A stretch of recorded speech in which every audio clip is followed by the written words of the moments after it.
Here's that carrot that the bunny's holding. Now, I airbrushed before I did the carrot so that the brown overspray would not get on my orange. And now I'm just going to quickly decorate this. Now, this does not have to be perfect since carrots are hardly perfect looking. Just being a little bit more careful with regards to the outline. But then just a quick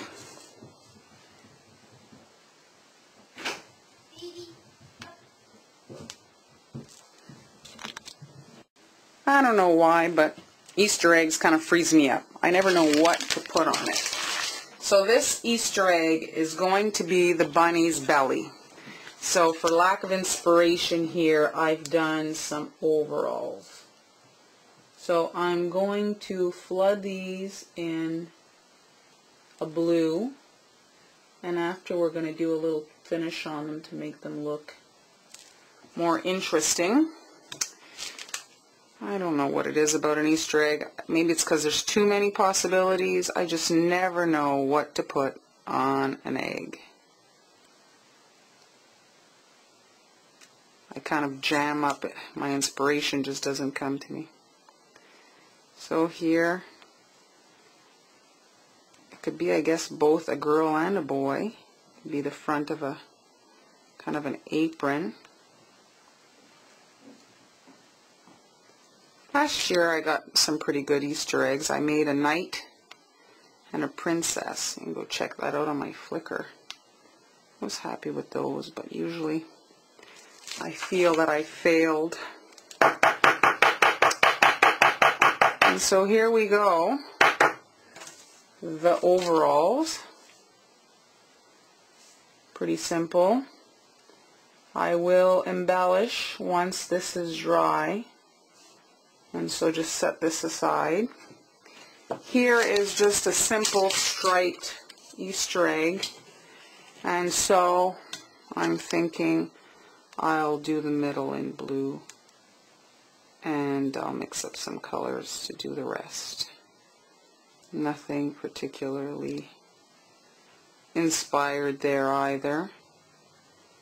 But once they're all put together, I think it'll look pretty nice. This cookie bouquet will have only the belly, the head, the carrot in the hand, and then the little separate paw. So 4 cookies, and because of the way that it's packaged and presented, it'll be a lot more, you know, kind of impactful and look more significant than just a simple little box of 4 cookies. The wrapping is what makes it special most of the time. Obviously, well-decorated cookies don't hurt, but you can even make them shine with a little bit of fancy bow tying. Here are those overalls on that cookie. So what I've done here is I've made some blue icing, some dark blue icing, and I've got some saran wrap kind of bunched up, and I'm going to do a technique that I learned on with paint to paint on the walls. So today we're going to be doing this with icing. So the icing is somewhat dry, and I'm going to dab the surface with my paper towel, my saran wrap, to get the jean to have a little bit of an interesting finish on it instead of just flat boring.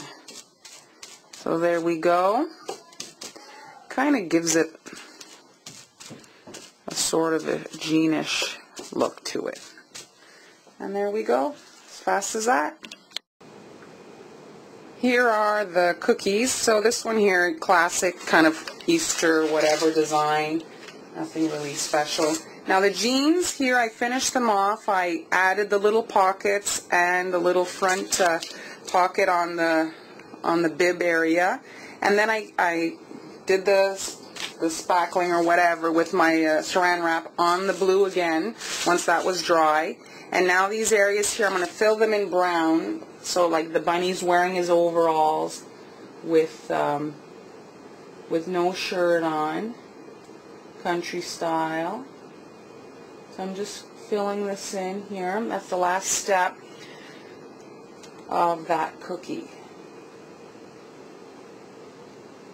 The oval cookie, when you're making kind of these bouquets, assembled body parts, I've done it with a bear.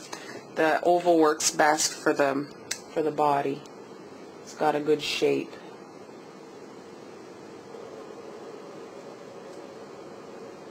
And there we go, as easy as that.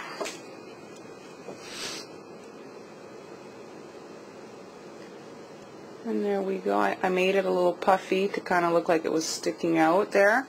And so there we go. It's going to give it a different look, you know, more bright. But this, I like the kind of rustic look to it. So once they're dry, we're going to bag them up and then assemble. Here are the parts, just to show you quickly what it's going to look like. So there's his head. And hold on, let me zoom out here. There we go. And so there's his head. This is the cookie part, the egg part, and then this here, he's holding his carrot, and then his other hand here. So it's a little rickety here like this, but once it's all placed in the cup with the floral foam to stand the sticks in, it will, you know, look much better. Here are the bunny heads. They're missing a little detail that I wanted to do. In between the ears, I wanted to add a kind of like little bangs, if you will. Some little fur on the a tuft of fur on the top of its head, since there's that hole. So just random whatever. And on this one,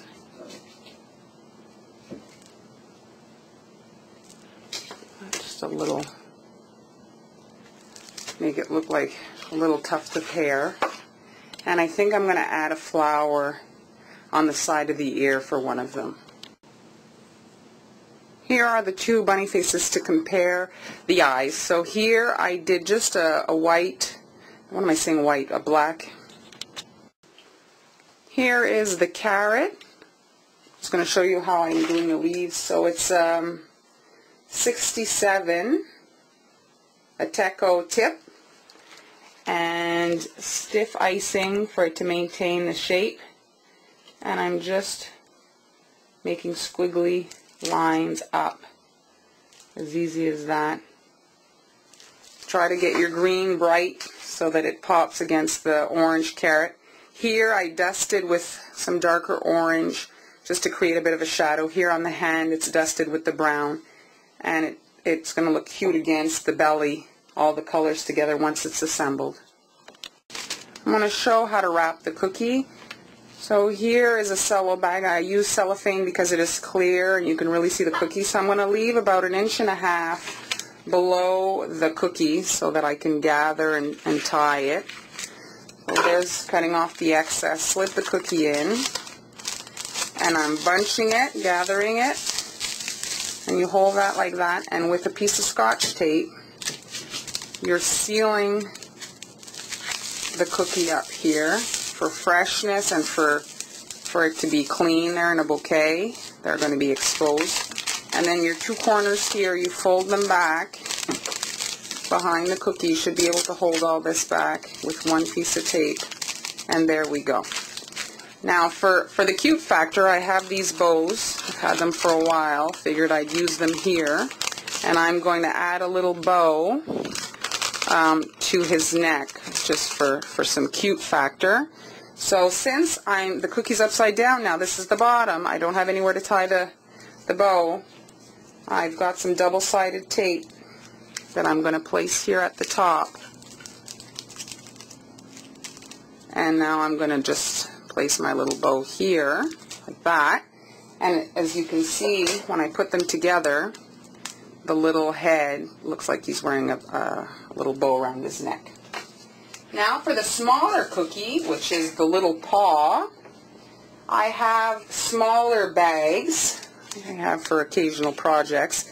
Now this needs to be much smaller, so I can cut like up here the excess plastic. In the case of these bouquets, sometimes I'll do a bow, but in this case I don't want the bow to hide my design, so I'm just doing tape. I can get it much tighter around the base of the cookie here. I'll just wrap it.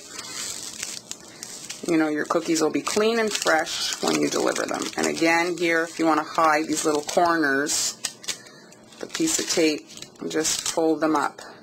The cello's a bit stiff. It doesn't, you know, mold as well as like a plastic bag, but the clarity totally makes it worth it.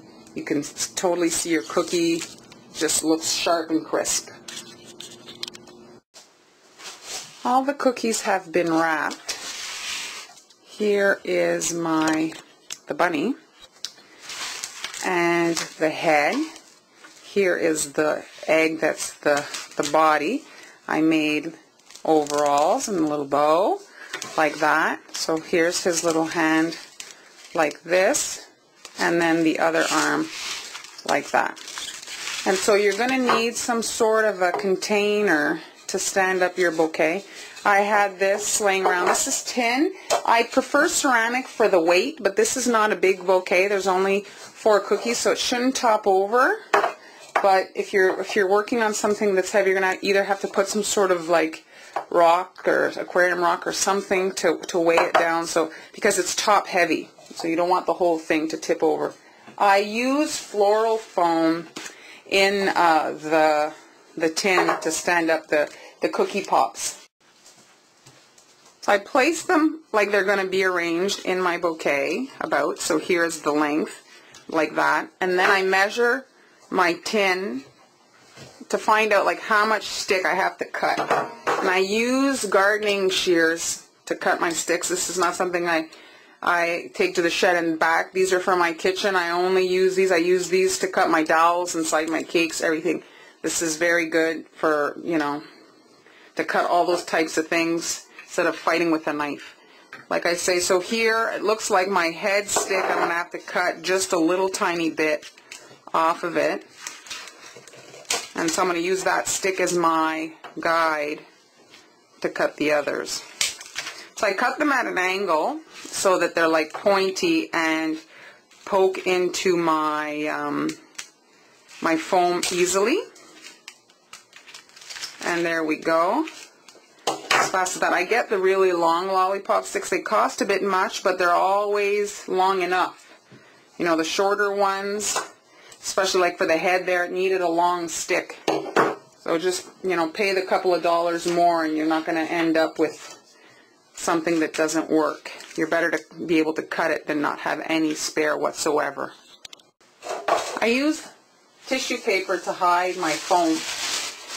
I buy brown because it's kind of neutral color. I can use it on many of the different bouquets. It doesn't, you know, if you have pink and blue and all that, just so much inventory and money for stuff that you end up not always using. So I try to keep it neutral. So once that's wrapped, I jam it into the tin, and there you go. So that's what it looks like from the side.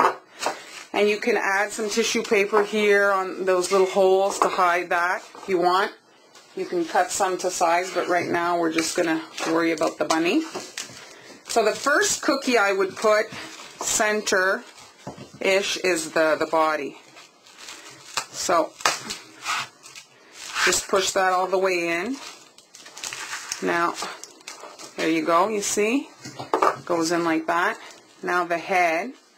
Just behind, so the width of the cookie, I'm going behind, and I'm pushing that in. And so like that, see, it fits right behind. So what I suggest that you do is you tape that from behind the stick to the egg. So just with a little piece of tape, there you go. And so the thing won't move and wiggle, and it's going to stay looking correct. Now, I would put the arm for the carrot a little bit angled, not straight in. So, well, like this, I guess. And if you want, you can use a pencil or something to start the hole. Sometimes it doesn't, there's a few layers of tissue paper, and I didn't unwrap the floral foam. So try to get the angle right for it to look like that. There you go. So the last cookie, you could almost use the same hole as the other one. And there we go. So there's the bunny with his two little arms holding the carrot. It's hiding a bit the overall cookie there, but once they move the carrot, it will be revealed. And normally my bouquets usually I do 13 cookies, but I just wanted to show you an idea. Like, this is a great teacher gift or something like that. You don't, if you have, I don't know how it is for you, but I have a French teacher, English teacher, gym teacher. After a while, it gets a little crazy.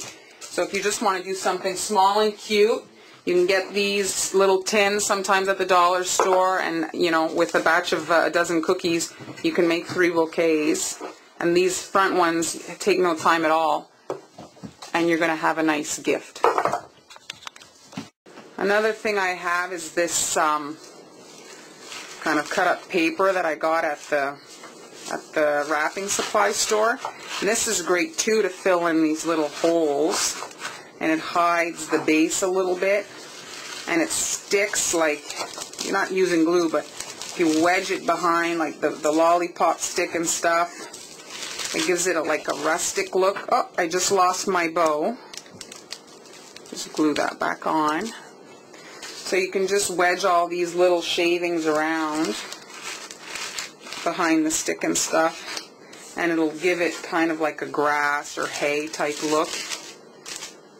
And if your cookies are not keeping in the right spot, don't be scared to take them to the cookie next to it, because you'll usually have one that's very well placed, and the other ones tend to sometimes maybe like tip to one side or not exactly the way you want. So use that sturdy one to lean the others into, and that way your presentation will be nice.